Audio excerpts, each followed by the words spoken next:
जिस देश में नेतृत्वकर्ताओं के कर्म बुरे हो, उनके विरुद्ध आवाज उठाना तो एक बेहद ही स्वाभाविक सी बात है। पूरे विश्व को कोरोना वायरस की त्रासदी देने वाले चीन के खिलाफ अब कई देशों में आक्रोश है, किंतु इस आक्रोश का नेतृत्व निश्चित तौर पर भारत ही कर रहा है, क्योंकि भारत के साथ सीमाओं पर चीनी सैनिकों ने जिस तरह का छरछंदी रवैया अपनाया है, उससे चीन के लिए सैन्य मोर्चे पर सर्वाधिक मुश्किलें खड़ी हो गई हैं।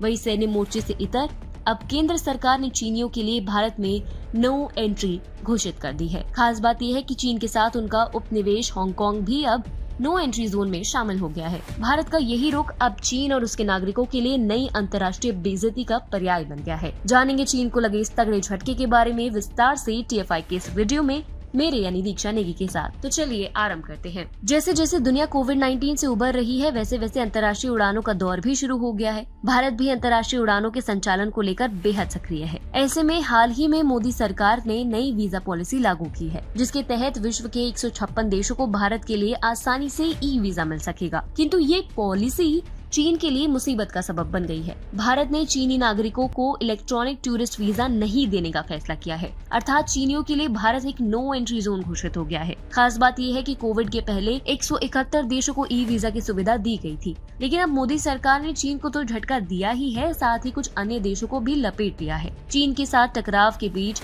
ई वीजा को कैंसिल किया गया है, लेकिन अब कुछ अन्य देशों के नागरिकों को भी भारत ने ई वीजा देने से इनकार कर दिया है। यही कारण है कि इस फैसले में मोदी सरकार की वैश्विक आक्रामकता प्रतिबिंबित हो रही है। खबरों के मुताबिक Canada, United kingdom, Iran, Malaysia, Indonesia और सऊदी अरब के नागरिकों को भी अब भारत ई वीजा नहीं देगा। हालांकि ताइवान, वियतनाम, सिंगापुर और अमेरिका समेत 152 अन्य देशों के नागरिक अब भी ई वीजा ले पाएंगे। सऊदी अरब और यूके जैसे देशों को भी इस लिस्ट से बाहर किया गया है। ऐसा नहीं है कि चीन के साथ भारत ऐसा ही करता आया है। खबरों के मुताबिक भारत ने 2015 से 2016 में चीनी पर्यटकों के लिए प्रायर रेफरल कैटेगरी यानी PRC नियमों में ढील दी थी और चीन को ई वीजा पाने वाले 171 देशों के साथ शामिल किया था। इन देशों में चीन, अफगानिस्तान, पाकिस्तान, इराक, सूडान के अलावा पाकिस्तानी मूल के विदेश नागरिक भी PRC के तहत आते थे। लेकिन जब कर्म ही अच्छे ना हो तो लताड़ लगाना स्वाभाविक सी बात है, और अब भारत वही कर रहा है। चीन के नागरिकों को ई वीजा न देकर भारत ने निश्चित तौर पर सीमा पर चल रहे तनाव को आधार बनाया है। संभवतः यही कारण है कि चीन के अंतर्गत आने वाले मकाओ और हांगकांग को भी ई वीजा से वंचित रखा गया है, जिससे चीनी मूल का कोई भी नागरिक भारत में ई वीजा के जरिए दाखिल ही ना हो सके। लद्दाख में पिछले लगभग 1.5 साल से चीन भारतीय सेना के साथ टकराव का माहौल बनाए हुए है, जिसका नतीजा ये है कि भारतीय सेना सीमा पर अपना दमखम दिखाकर चीनी PLA के सैनिकों को घिघी बना चुकी है। ऐसे में ध्यान भटकाने के लिए चीनियों ने उत्तराखंड और अरुणाचल प्रदेश में घुसपैठ करने की कोशिश की, तो भारतीय जवानों ने वहां भी चीनियों को सबक सिखाया। अवैधानिक तरीके से भारत में घुसने की कोशिश करने वाले चीन के सैनिकों से बदला लेने के लिए अब कूटनीतिक तरीका अपनाते हुए भारत ने चीनी नागरिकों के वैधानिक प्रवेश पर भी प्रतिबंध लगा दिया है।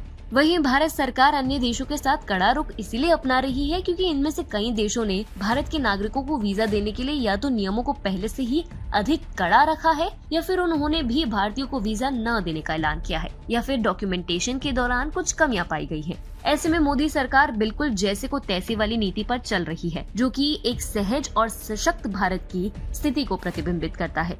इसके पहले ही हम देख चुके हैं कि जब तक ब्रिटेन ने भारतीय वैक्सीन और वैक्सीनेशन सर्टिफिकेट को मान्यता नहीं दी थी और भारतीयों का ब्रिटेन में क्वारंटीन खत्म नहीं किया था, तब तक भारत सरकार ने भी ठीक वैसी ही स्थिति को अपनाते हुए ब्रिटेन को उसकी हैसियत बता दी थी। इसका नतीजा ये है कि भारत के सामने ब्रिटेन घुटनों पर आ गया था। ठीक ऐसे ही कोवैक्सीन को मान्यता न देने के मुद्दे पर मोदी सरकार ने विश्व स्वास्थ्य संगठन के साथ किया और दान देने वाली वैक्सीन की सप्लाई ही धीमी कर दी, और नतीजा ये कि सशक्त भारत के सामने WHO तक ने हाथ जोड़ लिए।